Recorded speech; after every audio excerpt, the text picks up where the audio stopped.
Estás escuchando un nuevo capítulo de Tras Hegel, donde Maki y Néstor te acompañarán a leer e interpretar la fenomenología del espíritu, una de las obras más ambiciosas de la filosofía.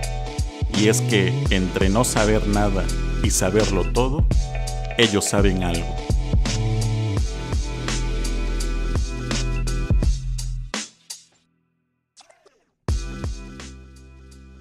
Hola, bienvenidos a un nuevo capítulo de Tras Hegel. Yo soy Maki. Y yo soy Néstor. Y recuérdanos qué vimos en el capítulo anterior. En el capítulo anterior analizamos lo que Hegel considera la característica del pensamiento especulativo y hacíamos la distinción entre qué es el conocimiento especulativo y qué es el conocimiento representativo, en cierta manera como un tipo de epistemología desde la perspectiva hegeliana. En este capítulo comentaremos la sección Genialidad y sano sentido común dentro del apartado Lo que se requiere para el estudio filosófico del prólogo. Ya estamos por terminar el prólogo, no teman.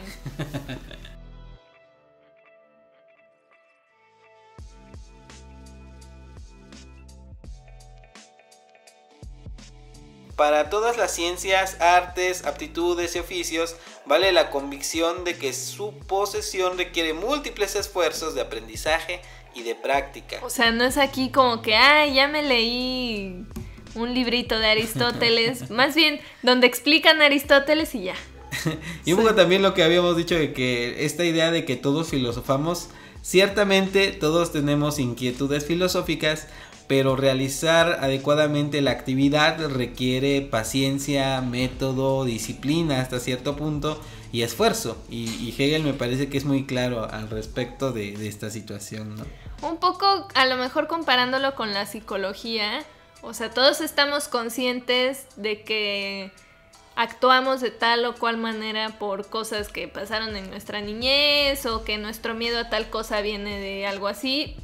Pero no andamos diciendo, sí, yo soy psicólogo, ¿no? Y te voy a dar terapia a ti. Claro. Tenemos pensamientos que tienen cierto carácter del estudio de la psicología, pero eso no significa que seamos psicólogos. Claro, o también en el lado médico el hecho de que sepa que el paracetamol sirve para curar el dolor en ciertas escalas no me legitima para tener un título médico, vamos, no soy médico. Exacto. Ni porque te escuche yo y te aconseje soy psicólogo, ni porque diga yo una frase soy filósofo, ¿no? En ese sentido Hegel es más estricto al respecto. Muy en contra de la usurpación profesional, ¿no? Un poco, algo al respecto hay de ello.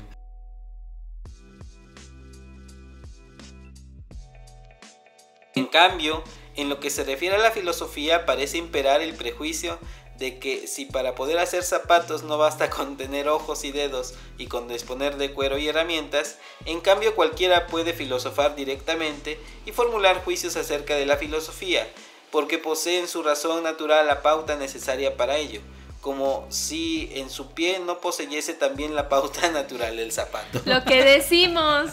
Sí. O sea, el hecho de que todos podemos filosofar no significa de que todos filosofemos. La aptitud está, la tendencia filosófica está porque todos nos realizamos preguntas filosóficas, pero no nos da el título o no nos da como, no sé, desde la perspectiva de Hegel el derecho a llamarnos filósofos en el sentido pleno de la palabra.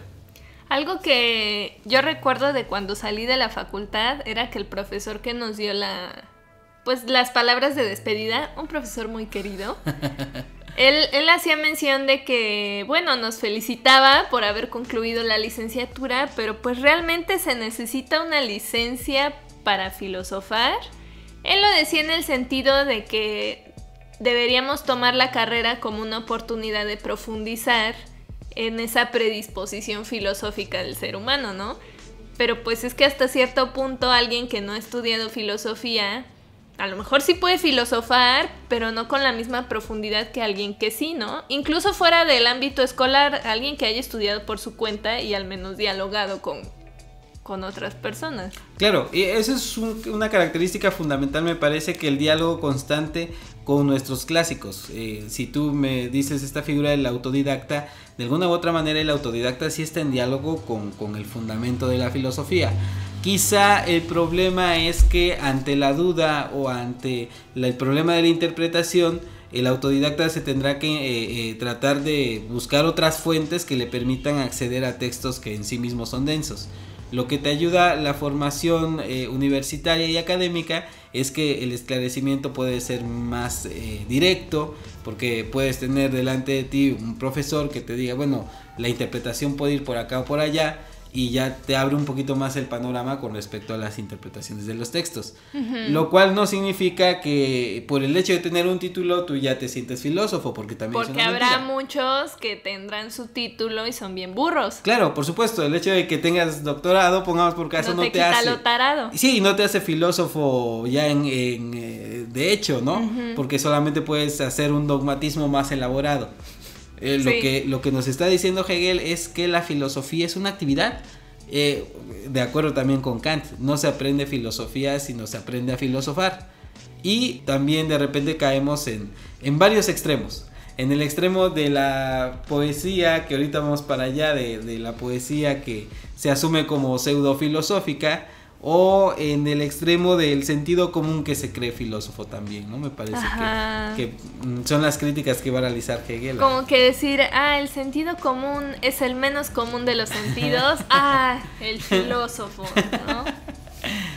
O porque ya escriban un libro que tenga en la portada filosofía, ya se está haciendo filosofía, eso también de repente. Sí, creo que es importante que hagamos la distinción para que quienes nos escuchan que no se dedican a la filosofía no digan, hay un montón de snobs, ya no los voy a volver a escuchar.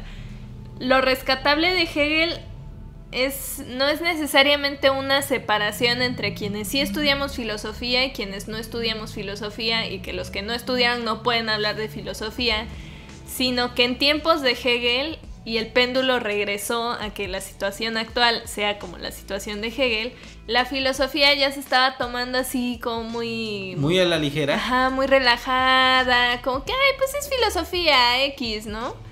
Y eso lo vemos ahorita. No que ya cualquiera pueda ser filósofo en el sentido de que, ya porque no estudió no lo vamos a aceptar, pero es más bien que la filosofía se tiene que tomar en serio. Por lo demás, es una reacción natural de cualquier profesión ante pseudoprofesiones. Pongamos el caso de las ciencias médicas alternas, entre comillas, o la homeopatía, como la considera un médico, ¿no? En ese sentido hay un rechazo, me parece natural. O piensen porque sé que hay alguien que estudió diseño gráfico que nos escucha, esa sensación de que te piden la cotización, das tu precio y te dicen, pero mi primo sabe hacer eso en PowerPoint, ¿no? A eso vamos, no estamos diciendo que la filosofía solo está en las universidades, sino que pues también tiene que tener cierta seriedad como actividad. Ese es el punto, ese es el núcleo, y de repente caer en la banalidad, tanto en la banalidad de la filosofía no académica como en la misma banalidad de la filosofía académica. Exacto. Siempre nos movemos como que en los dos extremos, ¿no? De repente de caer en una o en otra, pero no desdeñamos la actividad que se pueda hacer libremente, de manera comprometida cuando hay una verdadera vocación, sea dentro o sea fuera de la academia. Y aquí tenemos a alguien que está dentro de la academia y alguien que está fuera de la academia. Y que ambos nos esforzamos por realizar esta actividad de la manera, entre comillas, más seria que podamos. Exacto.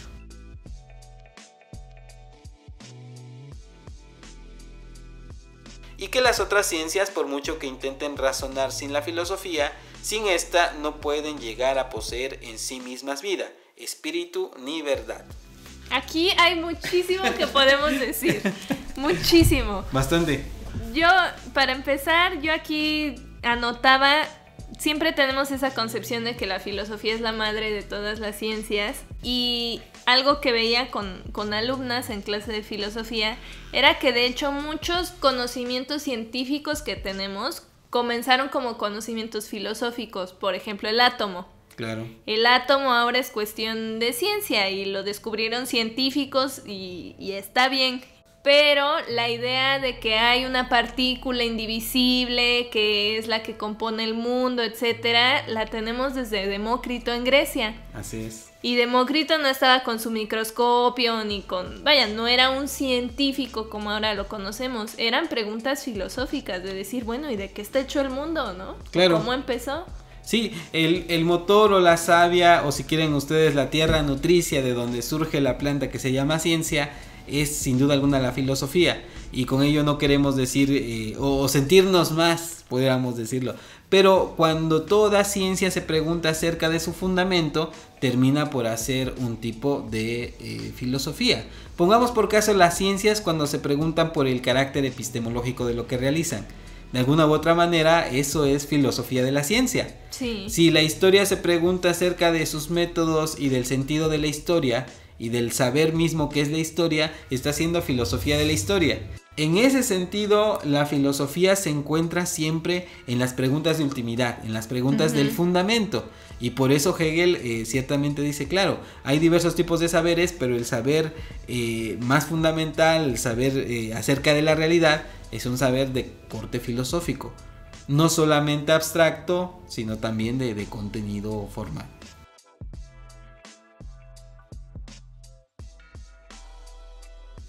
Hegel está muy consciente, y hay que decir que Hegel lo está diciendo en el siglo XIX, pero lo que está comentando es muy vigente tanto a favor de la filosofía como en contra de este pseudofilosofar que también en su época como que está muy de moda. Y uno en la evolución de la historia, haciendo filosofía de la historia, de la filosofía, podemos ver cómo a lo mejor... Porque vaya, después de esto tenemos muchos filósofos de academia y tenemos academias así duras y puras, ¿no? Que la escuela de Frankfurt, que la corriente tal, la corriente cual. Como que en vez de decir hagamos seria la filosofía, fue de hagamos súper seria la cuestión de la filosofía y vamos a encerrarnos. Sí, y a lo mejor ese es el gran defecto de la filosofía. Es un punto clave, me parece. ¿Hasta qué nivel, hasta qué punto la filosofía se masifica o se concentra en núcleos cerrados y herméticos? Que de repente también es como la otra gran tentación cuando una determinada tendencia, un determinado autor que prácticamente está hablando para un público solamente de sus propios lectores y ya nadie más puede acceder tan fácilmente a las ideas centrales de este autor. No sé, y se llama multitud. Me parece que la academia está plagada de esos errores, de cerrarse demasiado. Sí. Por otro lado, también es muy criticable la otra situación de hacer filosofía popular, pero que es tan popular que termina por no tener un fundamento serio, real, verídico y filosófico del asunto, porque radica en más cuestiones de sentido común y radica más en cuestiones de opiniones personales. Me parece que eso también puede ser un defecto que Hegel está señalando. Sí, y es curiosa esta balanza de la filosofía porque siempre tiene que estar justificando su actuar, ¿no? Claro. O sea, los filósofos nos la pasamos justificando por qué sirve la filosofía y, ay, no, de veras importamos, lo juramos, ¿no? Pero al mismo tiempo es... Y yo soy muy crítica de los filósofos que se encierran en sus palabrotas y, ay, nadie me entiende y así. Pero ahorita que estabas mencionándolo me quedé pensando, bueno, ¿por qué a la filosofía siempre le estamos pidiendo que sea más sencilla, que sea más accesible, etcétera? Y no pedimos eso de otras ciencias. O sea, ¿quién va y le dice a un genetista, oye, es que deberías explicar mejor tus conceptos para que la gente pueda comprenderlo? Claro, por supuesto. Y realmente lo que tenemos es la academia, digamos en las ciencias, los experimentos, las cuestiones así muy densas y duras, y libros de divulgación. Claro. Que genética para niños, ¿no? Y cómo le explicamos a los niños tal cosa y así. Claro. Pero en la filosofía pareciera que nos piden ser o lo uno o lo otro. Cuando lo que se trata es de hacer una mediación, y me parece que para mí el gran ejemplo siempre va a ser Kant. Por lo siguiente, porque Kant tenía que elaborar una teoría moral fundamentada, pero lo trata de hacer en dos niveles. No sé si lo consiguió, pero él lo intenta en una obra popular como es la Fundamentación de la Metafísica de las Costumbres, y otra a nivel elevado que es la Crítica de la Razón Práctica. Entonces Kant trata de presentar los mismos principios, la misma filosofía, pero con metodologías distintas.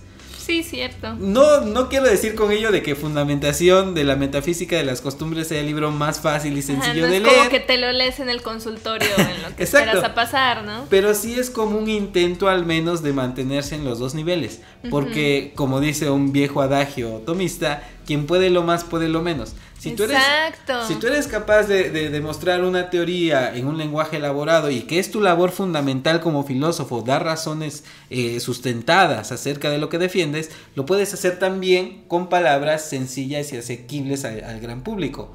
Pero esto descansa en nuestra labor de ahondar en nuestra ciencia de manera abstracta, con fundamentos, con argumentos y demás, y ser capaces de llevarlo al plano de lo popular, al plano de la divulgación, dijéramos en términos contemporáneos.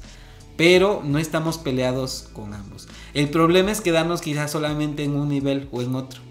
Sí. Cuando hablamos solamente para los especialistas o cuando hablamos solamente para el gran público. El lenguaje de Hegel, pues no, siempre nos quedamos o con la tesis o la antítesis, claro. Nos falta hacer la síntesis. La síntesis, eso yo creo que estamos de acuerdo que todos, ¿no? Esa es nuestra labor. Pero también luego caemos en el problema de hacer pseudofilosofía, tanto los filósofos como los no filósofos.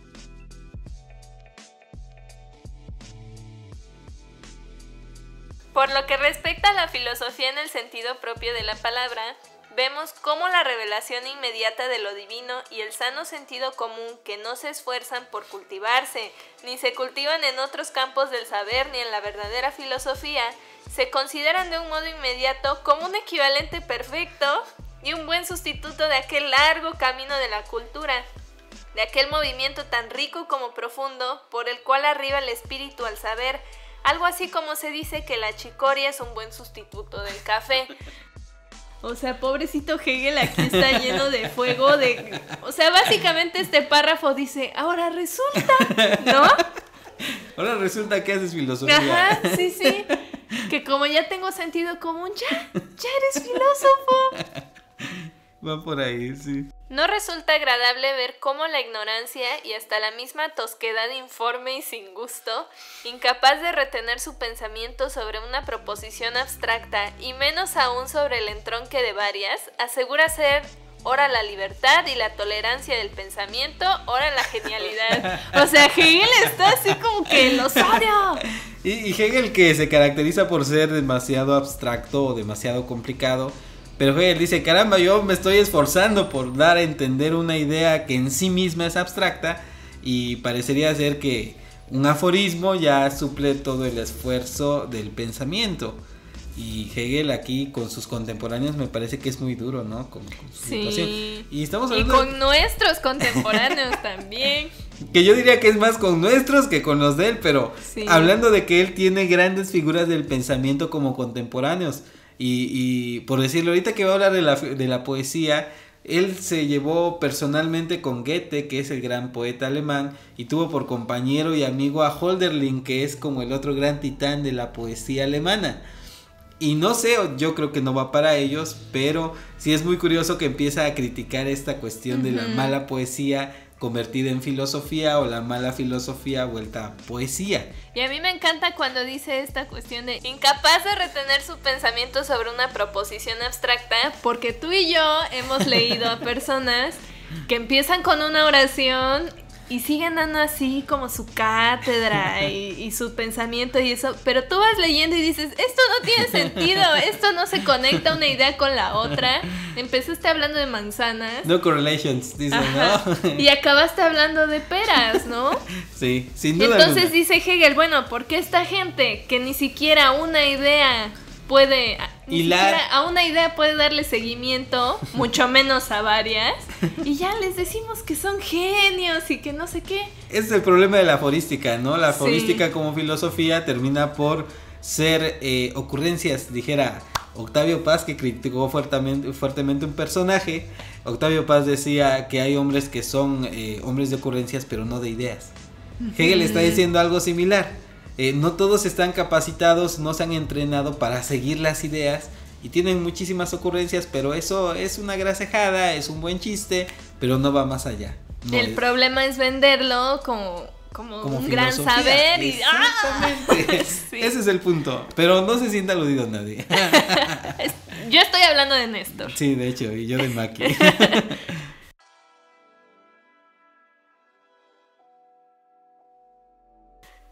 Como es sabido, esta hizo en otro tiempo tantos estragos en la poesía como ahora hace en la filosofía. Pero en vez de crear poesía, esta genialidad, y digamos genialidad entre comillas, cuando sus productos tenían algún sentido, producía una prosa trivial o, en los casos en que se remontaba por encima de esta, discursos demenciales. Qué fuerte, adelante. Lo mismo ocurre ahora con el filosofar natural, que se reputa demasiado bueno para el concepto y que mediante la ausencia de este se considera como un pensamiento intuitivo y poético. Y lleva al mercado las arbitrarias combinaciones de una imaginación que no ha hecho más que desorganizarse al pasar por el pensamiento. Productos que no son ni carne, ni pescado, ni poesía, ni filosofía. No sé si creíamos que cuando le empezó a decir charlatán a Kant, Hegel estaba enojado. Aquí dijo, oigan, de veras, yo estaba enojado, ¿no? ¡Órale! Pero me parece, y hay que reconocerle a Hegel varias cosas. La primera, que cuando quiere debe de escribir sobre algo difícil, lo hace de manera difícil. Y cuando quiere darse a entender, se da a entender muy bien. Sí, como el tema de la planta, sí, que no es nada más el botón ni la flor, sino los dos, o el ser humano, el recién nacido, etcétera. Aquí igual, así como de, pues no nos estás vendiendo ni carne, ni pescado, ni nada. Por otro lado, cuando empieza, o mejor dicho, lo que Hegel da a entender es que puede discutir con filósofos. Puede discutir con Kant porque Kant tiene un argumento. Puede discutir con Schelling porque Schelling tiene otro argumento distinto. Y porque lo odia. Pero puede decir, oye, es que aquí tú dijiste esto y yo te puedo contradecir con aquello. Pero con un aforismo poético pseudofilosófico, tú no puedes discutir. O sea, tú puedes decir, no sé, una frase poética, rumor aliento de frase sin palabra, y dices, oye, pues sí. Pero no, o sea, eso no me sirve para discutir absolutamente nada. Y entonces el que lo dijo nada más dijo, si tengo que explicártelo, es que no lo has entendido y no lo vas a entender.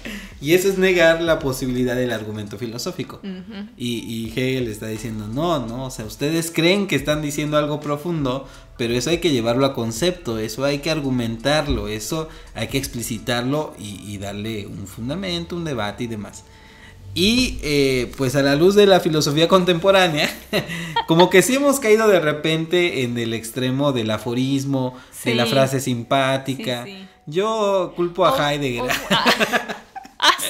Sí, bueno, es que tiene textos este segundo Heidegger de para qué poetas en tiempos de penurias y demás.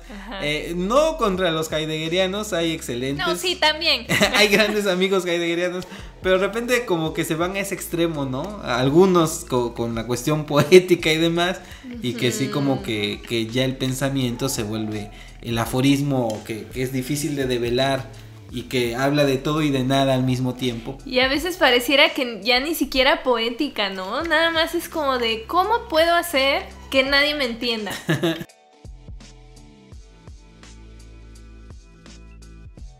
El título de filósofo no es tan sencillo asumirlo. Uh-huh. Porque, o sea, tú estudias una carrera y cuando terminas la carrera uno tiende a decir, bueno, yo tengo una especialidad o tengo un grado que me permite hablar con más coherencia sobre ciertos temas delante de alguien que no lo ha estudiado. Uh-huh. Eso es una realidad. Mientras más vas avanzando en otros grados, te das cuenta de lo profundamente ignorante que eres sobre la tradición filosófica. Y por más que hayas leído a unos, dirás, bueno, es que tengo grandes lagunas en torno a otros y me falta mucho por conocer. Entonces como que te da más miedo decir, soy filósofo, ¿no? Sí. Soy estudiante de filosofía en el mejor de los casos, pero soy licenciada en filosofía. Pero también te pones ciertas reservas para decir cuando otro se asume como filósofo sin más por el hecho de decir un pensamiento medianamente armado. Y eso es lo que de repente como que salta en tu corazón. Que nos arde, ¿no? Sí, que, dices, oye, pues no me pasé en balde años y años de estudio como para, sí, es que el otro ya tiene una idea. Ahora, yo considero que para tú poder decir algo que valga la pena, debes de poder explicar o debes de conocer parte de lo que otros han dicho respecto de lo mismo de una manera coherente y fidedigna. Esto es, así como los pintores del Renacimiento primero trataban de copiar a los grandes maestros y después ser originales, de la misma manera la filosofía debe de ser capaz, o el que estudia filosofía debe de ser capaz de explicar lo que otros más han dicho en torno a estos temas. Y con la ardua labor de la repetición, de la experiencia y de la memoria, el día de mañana te pueda a ti hacer que digas algo original. Pero es una labor de años, es una labor de una vida. No son enchiladas, no es algo que inmediatamente surja, pero de a poco te vas constituyendo y llenando el título, si quieren ustedes, pretencioso del filósofo. No tiene que ver con los títulos, pero sí tiene que ver con una labor constante.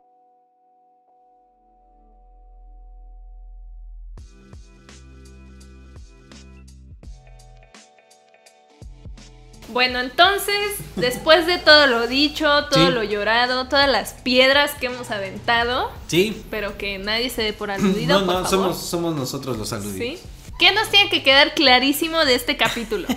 Nos tiene que quedar muy en claro que Hegel critica algunos vicios de la filosofía de su época, que tiende a la poesía o que tiende a un discurso vacuo. Él nos quiere decir que la filosofía tiene que realizar la labor del concepto, es decir, debe de ser argumentativa, debe de dar razón de lo que piensa. Pues con eso terminamos este capítulo, donde comentamos la sección Genialidad y Sano Sentido Común. Nos escuchamos en el siguiente capítulo para comentar la sección El autor y el público dentro del apartado Lo que se requiere para el estudio filosófico, la última sección del prólogo, así que también daremos un breve resumen de lo que estuvimos viendo todas estas semanas.